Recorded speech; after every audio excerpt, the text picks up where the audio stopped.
This lesson is for Social Studies, textbook page 254 through 263. We will read a folk tale together, and then we will do a review for this unit. Let's read this folk tale on page 254 and 255. It's called How Beetles Became Beautiful, a folk tale from Brazil. Illustrated by Christopher Core. Long ago, in the country of Brazil, a brown beetle was crawling toward the Amazon River. Suddenly, a paca ran past her. "Out of my way, beetle," said the plain brown and white rodent. "You are much too slow." So here, this is a paca. I would say it's pretty similar to like a rat. And here's the beetle. A bright green and yellow parrot had been watching from a tree branch above. "Paca," he called. "What is the problem?" "Beetle is in my way," Paca said. "I'm sorry," said Beetle. "I am on my way to the river." "Ha!" said Paca. "You are so slow. You will never get there. If you were fast like me, you would be there in no time at all."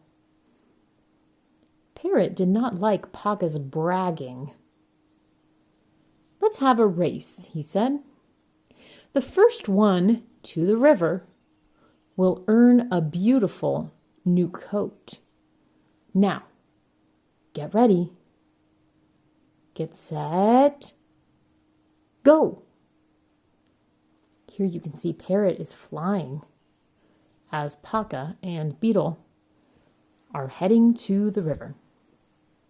Before we turn the page, make a prediction about who you think is going to win this race. Will it be Paca or Beetle? Take a good guess, and then when you're ready, let's turn. Paca and Beetle began their race as Parrot flew to the river.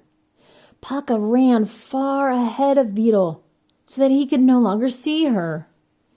"Beetle will never be able to catch up with me," thought Paca. Soon, Paca finished the race. "Here I am, Parrot," he said. "I want my new coat now." "Look beside you," said Parrot. Paca looked down and saw Beetle sitting by the river. "How did you get here before me?" he said. "I can run much faster than you can." And look, you can see, here's Paca. "I did not run," said Beetle. "I flew." And if you look at the top of that page right there, you can actually see this is Beetle flying. "Oh no, I forgot Beetle had wings," said Paca. Right, because beetles usually hide those under their shell. They're able to fold them, right? Think like a ladybug. The ladybug, we see the outer shell, but when it's closed, you can't see any wings underneath. "Yes, you were too busy bragging to remember," said Parrot. "Now, Beetle, what colors would you like your coat to be?" "Green and gold, please," said Beetle. And so, to this day, beetles are beautiful. Pacas are still plain, but they are a little bit nicer. And here you can see Beetle has the new coat. Now, most of the beetles in our area usually are black or brown, but maybe you could have mom or dad or somebody else look up a picture for you of a green and gold beetle. They really do exist. Their shells are shiny. It almost makes them look even golden. They really can be really beautiful. What could be the lesson from this story? Remember, folktales usually tell a lesson. I would say maybe it's something about how you treat others, right? It seems like Paca did a lot of bragging, but in the end, all that bragging wasn't helpful at all. When you're ready, let's go ahead and turn the page. Since this unit is all about people and different cultures, here they're sharing information about an international festival of masks that takes place in Los Angeles, California. Remember, people from around the world can bring their cultures and share them with one another through different celebrations or traditions they might have. Take a look at this page, and then when you're ready, let's keep turning. Here are a few review pages that are helpful because the next social studies lesson that we have will be our social studies test all about Unit 5. So let's review a few things together. Let's review these vocabulary words like culture. Remember, your culture is your way of life. It's everything that makes you who you are. It's the language you speak, the clothes you wear, the holidays and celebrations that you have, the food you eat, the music you listen to, the religion that you practice. All of that is your culture. 2, traditions. Those are special ways that people celebrate things. And it's usually taught from an older generation, like grandparents or parents, down to a younger generation, like their children or grandchildren. We've talked about it a couple times that when someone is born, they don't know how to celebrate a birthday, for example. But maybe it's their family members who teach them, okay, for our family, when it's a birthday, here are a few of the traditions we might have. Maybe we're going to sing a special song. Maybe we will eat a special treat.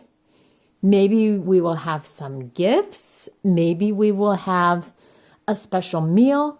All of those make up a special tradition. So it's something that's taught from an older generation down to a younger generation. 3, history. Those are things that are true that happened in the past. It could be in the history of your own family. Maybe grandparents or parents tell you stories about things before you were born. But also think about the Bible. The Bible is filled with stories that are true about the past. 4, an immigrant. That's a person who moves from one country to a different country to live there. It's not that they just go on vacation on a place and then go back home. An immigrant means you move from one country to a different country. And 5, a custom. That's a special way of doing things for your culture. Let's take a look at some of these questions and see if you can remember these answers. 6, what is a special way of doing something that is passed down from parents to children? 7, who were the first people in North America? If you're not sure, look back on some of these lessons before and see if you can remember who were the first people that lived here. 8, where do immigrants come from? 9, what is a folk tale? Is it a story passed from person to person? A time to be happy about something? A belief in a god or gods? A group's way of speaking? Well, we just read one. What is a folk tale? And 10, which culture celebrates the New Year for 15 days? German, Chinese, Mexican, American. When you're ready, let's turn. Let's go ahead and take a look at this map using some of our map skills. We need to remember, here's our map legend. This red line is a route. A black dot is a city. A black star represents the capital. And a thin blue wavy line is a river. Let's take a look at 13. Where does the route start? Okay, the route is a red line. Let's find, where does it begin? Looks like it begins right here, and that's the city of Eureka. 14. What cities does the route go through before it gets to San Jose? Right, here's the beginning, and here's the end.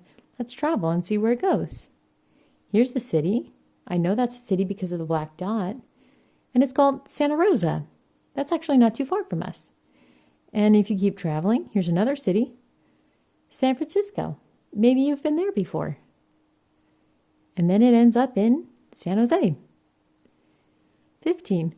What large bay does the route pass? Well, the bay is a water area, so let's see.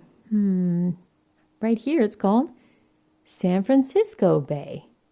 That's where those bridges are. The Bay Bridge, right? The Bay Bridge crosses the San Francisco Bay. 16. In which direction do you travel to get from Eureka to San Jose? Well, take a look here. Here's Eureka. We're going to San Jose. Is that north, south, east, or west? This direction is south. And one last thing, let's take a look here at this flow chart. It's called How to Make a Chinese Lantern. This is something you can actually do at home if you would like to.